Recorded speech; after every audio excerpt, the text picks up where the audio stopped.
Gunnar Esiason, and you are listening to Breathe In, a cystic fibrosis podcast presented by the Boomer Esiason Foundation and GunnarEsiason.com. This podcast series has been made possible by Vertex, Novartis, DCU, and Atlantic Health. The views expressed on Breathe In, a cystic fibrosis podcast are that of Gunnar Esiason, Lea and Tiffany, and guests, and are not necessarily those of the Boomer Esiason Foundation. Nothing in this podcast series should be considered medical advice. Such advice can only be given by a physician who's experienced with cystic fibrosis. The Boomer Esiason Foundation, Gunnar Esiason, Lea and Tiffany, and guests cannot be held responsible for any damage which may result from using the information on this podcast without the permission of your medical doctor. You're listening to Breathe In, a cystic fibrosis podcast.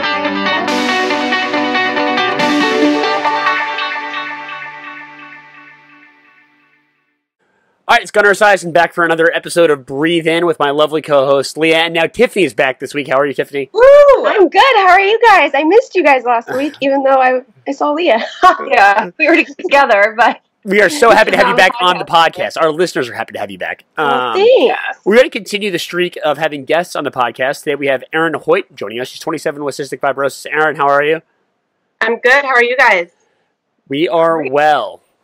I think we're well. Thank you for having me today. Thank you for joining us. A special fact about Erinn is that she was actually Team Boomer's Athlete of the Year this year. Yeah, so congratulations on Thank that. you. A super special designation. But Erinn's also a transplant survivor, so we'll get to that. But Erinn, why don't you tell us a little bit about yourself? So I was diagnosed with cystic fibrosis at birth. I didn't pass my first bowel movement, so that's how they figured out that I had CF. I actually was not hospitalized for the first time until I was 17. Wow. So, yeah, I mean, I did nebulizer treatments and everything, but I didn't know about the vest or anything until that first hospitalization. Wow. So that was kind of, yeah. How did you live in the dark about that? Yeah, great question. So I grew up near Stanford Hospital, but I always went to the Palo Alto Medical Clinic for my things, and I saw a pulmonologist there, and they never said, maybe you should see the CF team 5 minutes down the road. Yeah, that's insane. Wow, how does that happen? You would think I don't say that. I don't know things. It's really amazing how things are missed, though, because my sister, she's 2.5 years younger than me, also has CF.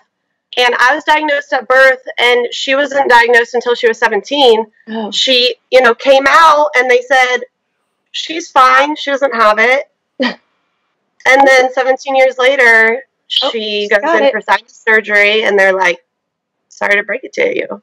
Oh, my gosh. That's unbelievable. It is. Even in today's age, like, things are missed. It's crazy. Well, you would think that if you have CF, you should go to a CF specialist. Yes. Not just a and any sibling follows should be tested. Yeah, if an older sibling had CF, you would be, more diligent about that. Exactly. Like, immediately she came out. Yeah, she was a super chubby baby, and so she popped out my super chubby. Definitely doesn't have CF. She's fine. Yeah, she's not like your scrawny one. This chubby one's fine. So. Yeah, I don't know. Things are missed. So I honestly, I don't know. But so I started swimming competitively when I was only 5. Oh. I joined like a summer team. And then at 7, I started doing year round. And I did that until I was 17. So I think that was really, my vest treatment, my airway clearance. And then I just got burned out when I was 17 of swimming. And I was going to college and I just wanted, more of a social life. So I quit swimming. And then 2 weeks later, landed myself in the hospital for the first time. Yeah. And then that's when they came in with the vest and everything. And it was really shocking to me because, obviously, most kids with CF grow up going in and out of the hospital. And so they just kind of walk in and are talking to me as if I'm supposed to know everything. They're like strapping something onto me, hooking up. I'm like, what is going on? And like, walk me through this. Yeah. Talking to me as if I was, dumb because I didn't know what was going on. And so I kind of had to learn about that. And I was supposed to go to college in a few months. And so I said, I remember asking them, so how long am I going to have to do this? Like, just as long as I'm in the hospital? Is it your entire life? And I said, no, I'm going to college, though, you see. So I'm going to have a dorm. I can't do that. Gosh. And they said, no, that's not the way. So I kind of had to learn everything a lot later in life. It's almost like getting diagnosed later. Like your sister? You know what I mean? Yeah, no, basically. Yeah. No, it really is, though, because, I knew I had it my whole life, and I definitely coughed, and I was underweight, and I did nebulizing treatments, as I watched TV, but it was not the same until I started the vest and everything else. Yeah, the vest is definitely a little bit more of a like a cumbersome, like outwardly expression of CF. Like the nebulizers aren't that big of a deal, but the vest is a very physical activity. It is. Yes. Yeah, no, it's super physical, and then you have to wake up earlier, go to bed later, all of that, and adjusting. There's some people that can vest and eat right afterwards, or eat and then vest. Yeah. I need like a good 2-hour window, otherwise I'm gonna throw it up. Oh yeah, see, I'm one of those people. I can eat right away, and then I can eat. I can eat a boy thing. I feel like that's a boy thing because I cannot do that. Like I will throw up. Oh man! So then I had to, switch my whole everything around. Yeah, that's a lot. Yeah, it is a lot. I can imagine just because I got the vest when I was 7 years or maybe 6. I was like that, and so I was like routine, like everything, and then I couldn't imagine just getting it when I was 17 and being like, I have to put that Jiffy thing on me. Like, right. And going to college. I mean, like, you don't want I had to call the school and tell them, I wanted a single room instead. Yeah. Which ended up being fine, you still make friends and everything. But I remember, I'm 17, I'm moving 8 hours away from home for college, and I was nervous, like, I'm going to be the one person that doesn't make friends because I'm in a single room instead of having, a roommate and everything. And it's also new to me, and I didn't know. My friends growing up always knew I had CF, but now I have to go to this school with a new machine, and I was like, how do I introduce this to people? Yeah. Right, and you're not even comfortable with it yourself, so it's like... Yeah, the second day of college, I set off the smoke detector with my nebulizer, and they called the police, and the entire building had to be evacuated. That's hilarious. Wow. Yeah. That is Did they know it was That's you? Did everybody know? Yes, no, they know it was me because it's coming from my room, the smoke detector. And they're like, what are you doing in there? And I had to tell them, and my cousin came over and, set up some fan to blow away, and it was this whole thing. But yeah. I'm totally not going to have any friends. Yeah. I didn't know nebulizers could do that, to be honest. Me either. When you're in a box of a room and your smoke detector is right above, I set it off in a hotel one time too. Oh, if the room is small enough, it'll happen. Okay. I've never done that either. I have never. Nor did I never. I set the smoke alarm off with one of those George Foreman grills one day at school. I've never done it with my nebulizer. I wasn't hospitalized again until my senior year. Okay. Which is so I started going to the CF clinic when I was 17. I went to Lucille Packard. Okay. And then transferred down. I would kind of go whenever I went home. I would see them, but I didn't actually transfer the San Diego one until I got really sick my senior year. Okay. I went to the ER, and then I was introduced to them, which was a godsend. I credit UC San Diego for all of my health success. They are the godsend of cystic fibrosis. Went to them, and then I got super sick my senior year. A month before I graduated, I ended up in the ICU on a breathing machine. Yeah, what happened to create that? So I got a pneumonia, and I went into the hospital just being treated for regular pneumonia, and they're like, you know what, you're good, you can go home on home IVs. I went home, and I even went to a job interview because I thought I was going to graduate. And then I had 105 fever. Oh, man. Wow. Yeah, so my roommates called 911. They came and got me, readmitted me. I was still just on the regular floor. Right. And it was really vague memory, but I remember it was a CNA, and she came in the middle of the night, and I said, I have to get up and go to the bathroom. I have to pee. And she said, no, don't get up. And I said, no, I have to get up. And I got up. The next thing I knew, I just stood up, passed out. Ugh. And the next thing I know, I just remember being rushed, people on my bed, mass being rushed to the ICU. And then I was there for about 10 days. And they talked about transplant then, doing transplant then, but I was only 21. I said, I mentally did not think that I was ready for that. Yeah. Yeah. And I still, if you think about it, was relatively new to the whole CF thing. And I said, oh, I'll be fine. You know, but genuinely, I mentally was not ready. So I told my doctors, no, I'm not doing that. And I mean, I appreciate him for listening to me and trusting me. And then I recovered, graduated, got a job for, it was another 4 years, and then I got listed. Okay. Yeah. Okay. That's crazy. I mean, it sounds like this is a bit unusual because a lot of people have like a slow, steady decline where, you know, Tiffany, for example, here is, you know, sort of was in that, at that stage of her life for a longer period of time. For you, it sounds like all of a sudden things just like suddenly fell apart. Yeah, I know. That's definitely how I felt, you know, because I had that incident when I was 17 where I thought everything was falling apart. And then I went to college 4 years, no hospitalization. I did a few tune-ups, a few PICC lines at home.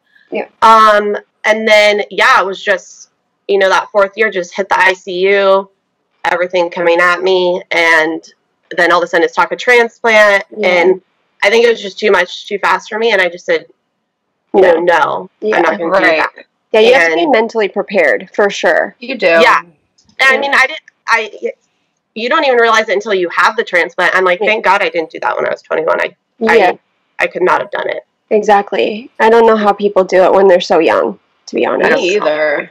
It's a lot. It feels like peds patients that are like really young and get them. I know. I don't know how they do that. It's awful. Maybe because kids are more resilient. It's actually, I think so. Yeah. You know, easier for them as we get older. We're stuck in our ways, but maybe. Stubborn CF patients. I know. Yeah, it's true.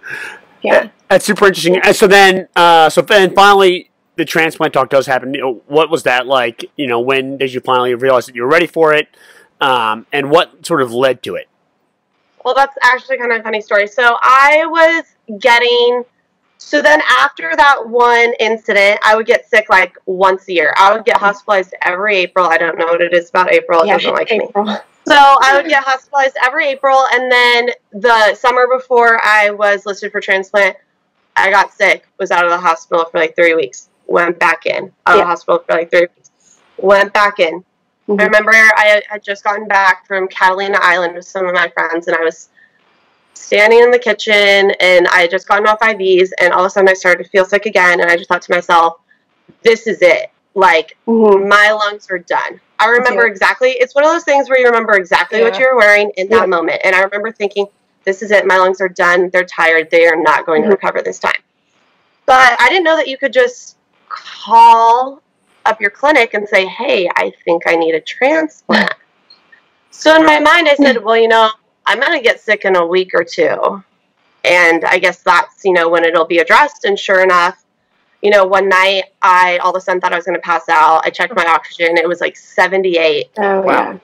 That's so scary. Yeah, so I had my friend rush me into the ER.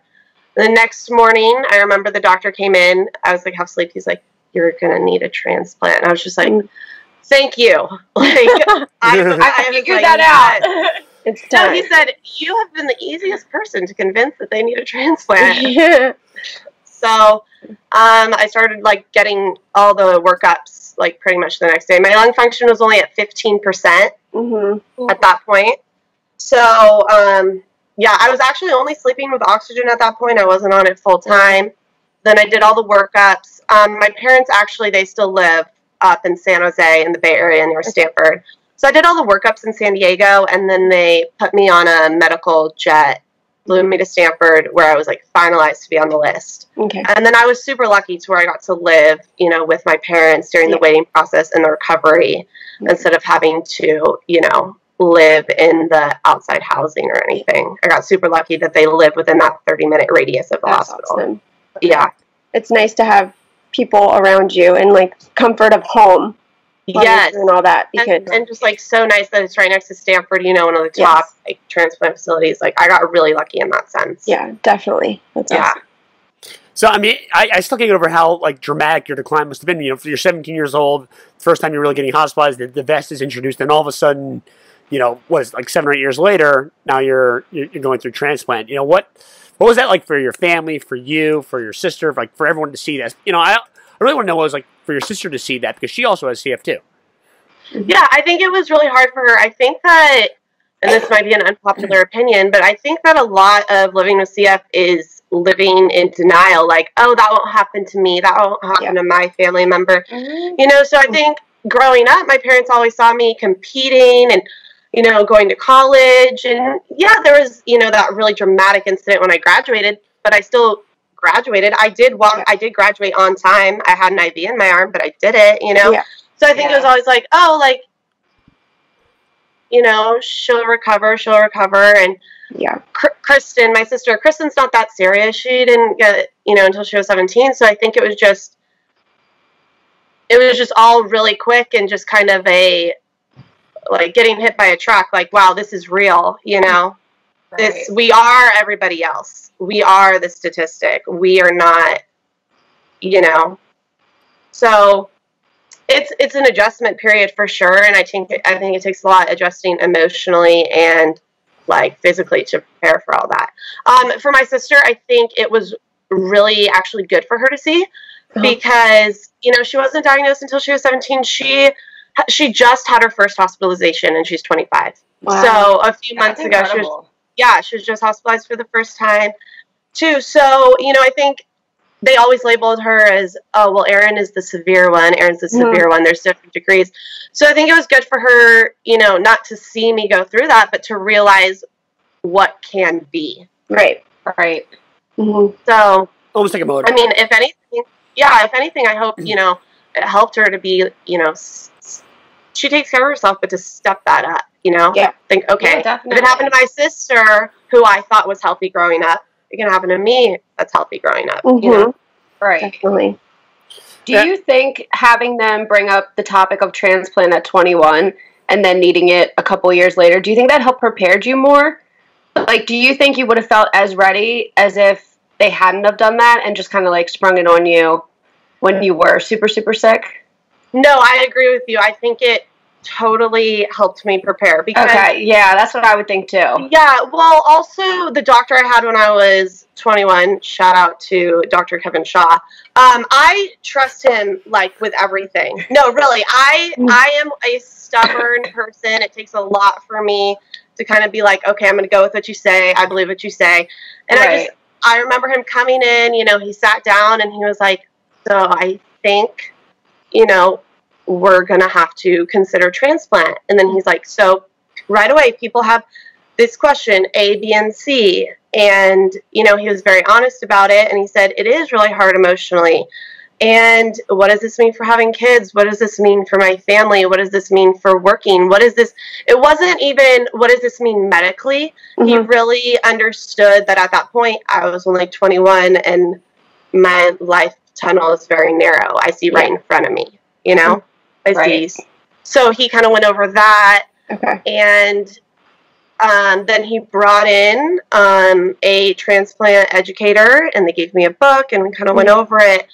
And I told him no, but that conversation always stuck with me. And so because I had that conversation with him, when it came time to have it, I was much more open. And, you know, but I feel like if it had been forced on me by just some random doctor that walked into my room and said, you're too sick, I would have been much more hesitant. But because I had a very calm, you know, conversation with somebody I trusted, then it was much easier for me. And I kept that transplant education book, and I actually, when I got listed, did go back and like reference it and everything. So I would definitely think it would help. So now that you're post-transplant, you know, the question I always like to ask, what was your first breath like? Okay, so I get that a lot, and I wish I could tell you that I remember like the first breath. You don't remember. I don't. All I remember is I had come to, but I was still intubated. I still had, you know, the thing. So I come to, I'm fully awake, and I'm trying to scribble to the nurse, like, I want to write. And I'm telling her, you know, I want to take it out. And then she's like, okay, in a few. But I had come to so much that I really, like, I can't even have, like, a tongue suppressant down. So I was kind of freaking out. Like, I was getting claustrophobic. I just wanted it out to where I was was getting mad. And so then finally the guys came, and I remember my dad being there and him just saying, yeah, she's going to get very angry if you don't take it out soon. So I remember it kind of being a state of me just being frustrated. And then once they took it out, finally, I was still mad. I wasn't even, you know, focusing on that. But I remember my first memory of kind of realizing what was happening was I was kind of laying there, and I went to cough just out of pure habit, and there was nothing there. Yeah. And I was kind of weak, isn't it? It's a weak cough. You're like, I was like, and you're just like, what is this? And I was like, oh my gosh, there's nothing there. And that to me is kind of my first memory of being like, wow. Is this how everybody has felt their entire life? Exactly. No mucus. No wonder everybody can go to the grocery store and work in one day. Yeah. Like, if I, you know, do something like this. Exactly. No, so that was kind of my first just kind of going to it's so true. No, it is though. And I'm like, no wonder you guys are running all these errands in one day. No, sometimes I'm like, you know, I go to work and then I come back and I'm like, okay, I'm done. Like, can't do anymore. Meanwhile, everyone else is like grocery shopping, cooking dinner, doing laundry. And I'm like, I need a whole day just to do those tasks. Yeah. Yeah. Like tomorrow will be laundry. The next day will be the grocery store. Exactly. Yeah. Yeah. So that's kind of my first, it was just kind of shocking, I guess. Yeah. Now, how long was your recovery in the hospital?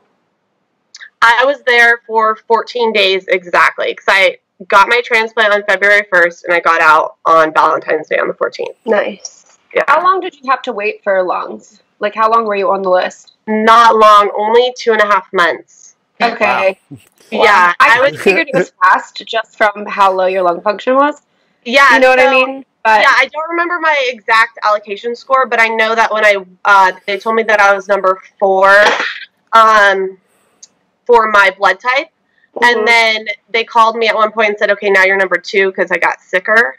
And then, like 2 days later, I got the call. Nice. Wow.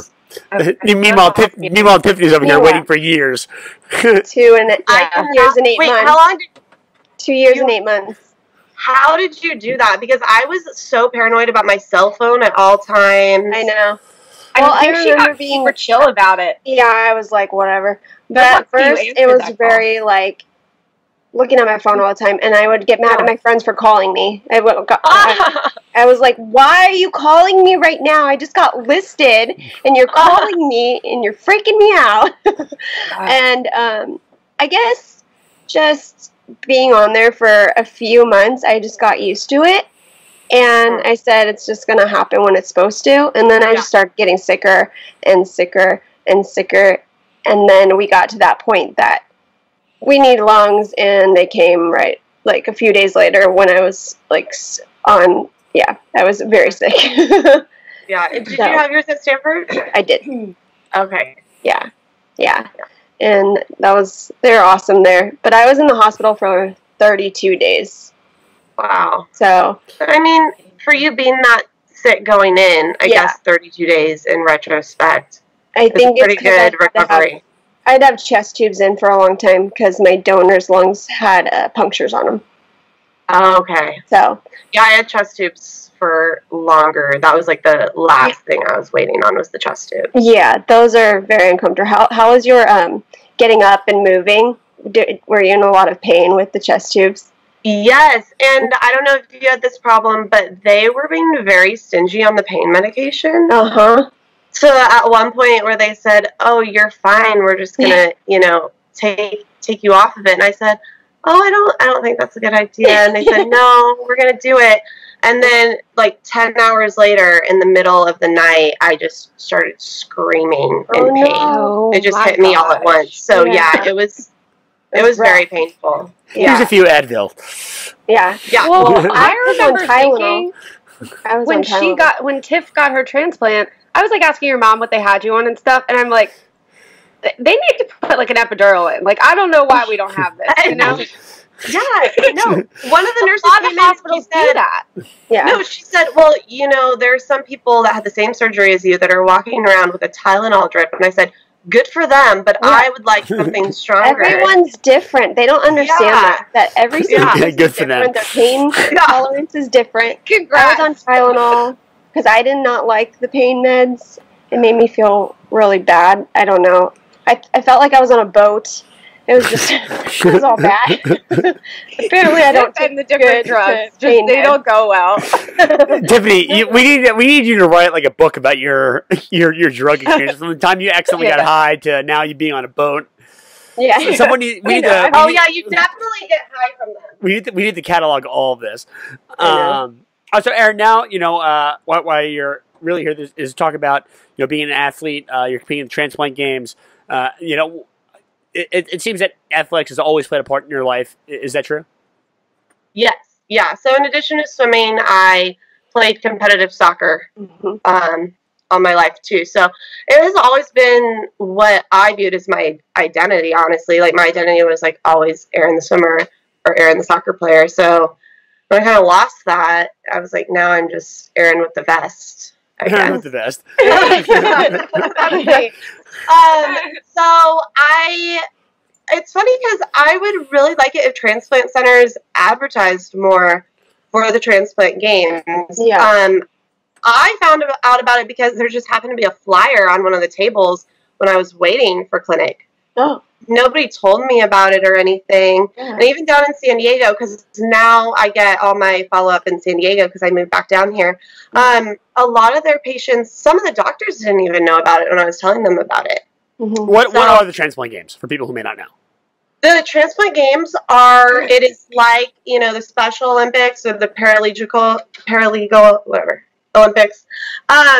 So it is where people with transplants they have international and they have national. So it's every other year. So I competed in the international one. So it's people from all over the world who had a transplant who go to compete in Olympic sport events. So they have, and it's all age ranges too. So they have anything from swimming to golf to badminton to bowling, track and field. So there's really anything for anyone. I think this year at the USA one, they have Texas Hold'em, Yeah, I saw that. So, so it's good, for people who aren't still yet in the best physical shape, but they want to go and they want to, compete and stuff. And then there's sides of it that are super competitive, which is really the swimming and the track and field, which is where I went into it a little like, okay, I swam my entire life. Maybe these are just people that just picked it up one day and I can really just, get in the pool and do it. And no, that is not the case. All of these girls have been training their entire life. Next thing you know, you're running into Katie Ledecky of the liver transplant world. No, it really is. They are competitive. I said these girls are not come to mess around. So which is fun because it is so refreshing to be in a truly competitive environment again. Yeah. Yeah. So, and you meet, they have, an opening ceremony, a closing ceremony. They have dinners every night. So you really get to interact and meet people with other types of transplants, same transplant as yours, from all over the country, all over the world. They put everybody from your country in the same hotel.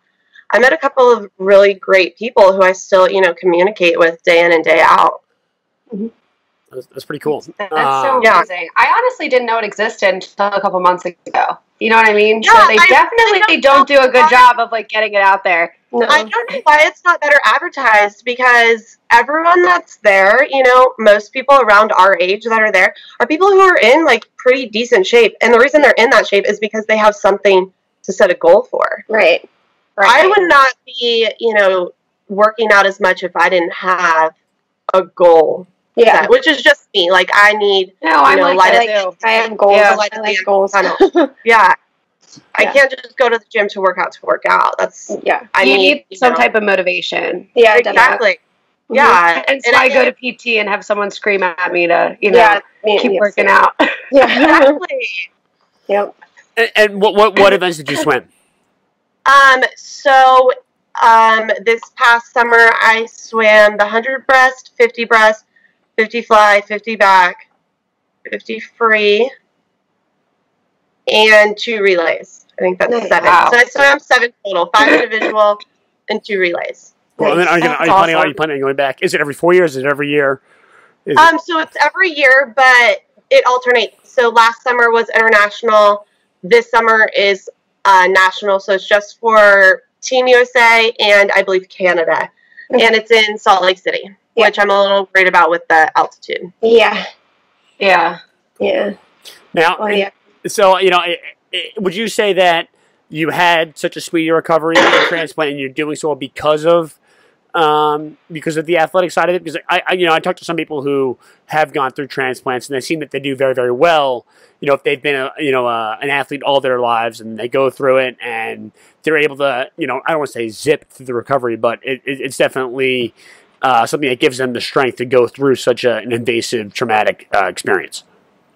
Yeah, definitely. I mean, muscle memory is a thing. And even if you have not been using those muscles for a few years, it's quicker to recover them if you had them prior. Mm-hmm. So, even though I had not swam, competitively or really tried to work out competitively in years, that muscle memory was still there. Those muscles had been there. And before transplant, I was told that the best shape I'm in is going to lead me to a steady recovery. So I was working out before my transplant. I mean, very little, with oxygen on. My parents have an elliptical in the house. I would just do 2 minutes, but that 2 minutes helps. I would walk around the block with my 13-year-old dog who wasn't moving that quick, but neither was I. So, I mean, but it's like if I walked, less than half a mile, the next day I would try to walk half a mile. If I stopped 4 times,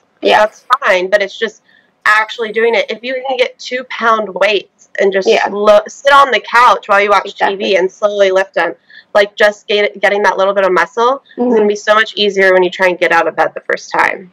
Yeah, I was doing sit to stands a lot. Yeah. And tried to go to pulmonary rehab. We know how that helped. That was such a fail. Yeah, I was there for like a week and then I would get sick again. So it was like, that's hard. Yeah, I didn't go to pulmonary rehab until afterwards, but I actually would have wished that somebody had told me to go beforehand. Yeah. So we're sort of towards the end here. It's been a pretty good interview. Now, to give you the last word of the episode, what would you say to someone that's considering transplant, and then someone like Tiffany who's considering going to the Transplant Games? Because Lea and I have now decided that we're going to enter Tiffany. Oh yeah, we already went through the list and we're picking what she should do. What are you going to pick for her? Yeah, I don't know what they're picking for me. We haven't decided yet. Yeah, we haven't decided yet. So your answer here may have some influence on our decision for Tiffany. Okay. So for anyone who is considering transplant, I mean, I would definitely consider it is a big emotional hurdle. Besides all the physical stuff, it is an emotional hurdle. So, I mean, I would make sure that you are prepared for that the best way that you can. And then physically, same thing. It's going to be hard, and it's hard because, I mean, we've all been there. You cannot breathe. But whatever you can do, as I said, if you can walk around the block 1 time, do it. If you can lift 1 pound weights, do it. Anything is better than nothing, and in the end, that will help you post-transplant get out of bed quicker, recover quicker. If you are a young CF patient who's not even close to transplant, start working out now. I mean, I'm not saying you're going to have one, but with CF, it's going to help you. And if you ever get to that point, it's going to help you. Like, that is, I would say, my biggest advice for anyone is to, swim. Even surfing, I don't know if you guys have heard of, the Malleola Foundation. Yes. Yeah, they take kids out there, they surf and everything. It's just so good for you. What if you're afraid of sharks? Like, that's a big hurdle for me. Sharks. Yeah. What would you say to those people? I would say move on. It's okay. And look how successful the girl who got her arm bitten off is. Yeah, oh my God. Yes. Shout out to Bethany Hamilton. She's definitely listening to this. Name, but So I would just say, do what you can. Anything is better than nothing. Post-transplant, I suggest pulmonary rehab. I did it for the first 4 months afterwards. Yeah. And then, find something that you like. Mm-hmm. They have basketball, they have volleyball at the Transplant Olympics. Okay. If you don't want to do an individual sport, you can do something. Find something that you like. And I mean, it's not about if you get there and you're the best. Like, everybody's in the same situation as you. You're going to meet awesome people. You're going to get to travel to cool places. And it is a motivation for you to work out, get in the gym, do what you want to do. For sure. Like, do anything that'll motivate you. Yeah. I think we should sign Tiffany up for volleyball. Well, that's where I'm standing. Well, we know I'm not doing basketball because even though she's like out of my Warriors, you're about the same size as a basketball. Yeah, literally like up to their knees. So yeah, no, that's not going to work. All right, well, Erinn, thank you so much for joining us today. This has been a great interview and very inspiring one at that. Also, congratulations on being the Team Boomer Athlete of the Year. Again, a very great designation. That's so exciting. One day, maybe I'll win. Maybe, Gunnar. Maybe. I don't think you're going to win. But no, we do have something very special to tell everyone about. We have a giveaway coming. Yes, we have a very special giveaway coming. We have the Breathe In tank tops are in for summertime. They've already been selling, but we're going to do a 5-person giveaway, and here are the rules. You have to like Breathe In on Instagram, which is at breathe_in_pod. And you have to subscribe to us on iTunes, and then in the post that we're going to designate, you have to tag 2 people.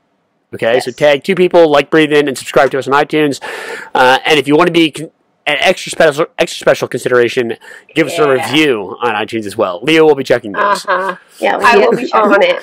She's on it. And Erinn, you will be our first winner. Yeah. A bonus winner, so you will get a tank top as well. Bonus winner. So we'll have 5 others plus Erinn. Sun's out, guns out. Exactly. Tiffany, you should be wearing it right now, Tiffany. I know I should. I had to rep the Warriors, though. They won. And I was so proud. Okay. As if it's hard for them. So I think that's pretty much it. Remember, you can follow us on Twitter, Instagram, Facebook. I'm Gunnar Esiason, the Salty Sisters with the C. Go to the Etsy store, Salty Sisters, and then you can get a hold of us at gunnarsblog@esiason.org or saltysisters@gmail.com. And the DMs are always open. Always. Go down to the DM. Go down to the DM. Erinn, thank you so much for joining us today. Thank you. Thank you. And thank you for listening to Breathe In. We will catch you all next week. All right. Bye. Bye.